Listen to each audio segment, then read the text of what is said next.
may bago akong bansag, Queen of Potential Sound sa TikTok. Wow, Queen of Potential Sound?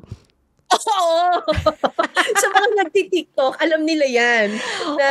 Napaghalata tuloy. Oo.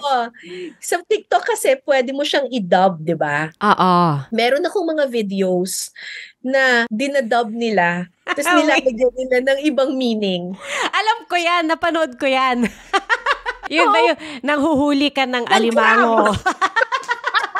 Tuwang-tuwa ako dun sa video na yun. Guys, kung kilala ninyo ako, hindi ko minimin na gawing bastos. Nagugulat na lang ako na biglang, ay, bastos pala yung nasabi ko. Hindi lang naman eh. Parang may isang video yung suman. Kasi nagpunta kami ng Pampanga, tapos ang sabi sa akin ng gumagawa ng suman, meron dalawang klase ng suman. Yung suman na tinipid at saka yung suman na talagang kumpleto sa recados. So, tinanong ko, paano nalaman kung kumpleto yung recados ng suman at saka yung tinipid na suman? So, tiniktok ko yon. Sabi ko, para malaman ninyo kung ang suman ay tinipid, pag binuksan mo yung suman, gaganon yung suman. Kasi ibig sabihin, konti lang yung hindi nagalapong doon. Konti lang.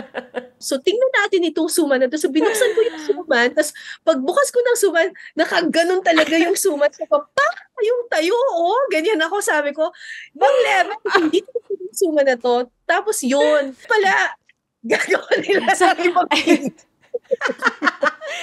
parang pinapakinggan ko pala, natatawa na ako. Hindi kasi usually pag nagsushoot kami ng Pinasarap, ganun lang ako, talagang spontaneous. At saka, I also make it a point na pag titikim kami ng food, hindi ko pa siya natitikman talaga ever. Tsaka walang take two. Walang take two. Talagang, so pag magsushoot kami ng Pinasarap, nandyan na yung camera, tapos may nakalagay na rin na pang TikTok na nandun na cellphone. Para talagang yung pagtikim ko, makukuhaan talaga kung ano yung talagang totoong reaction. Minsan, may mga masasabi ako talaga na hindi ko naman naisip na bastos pala yun.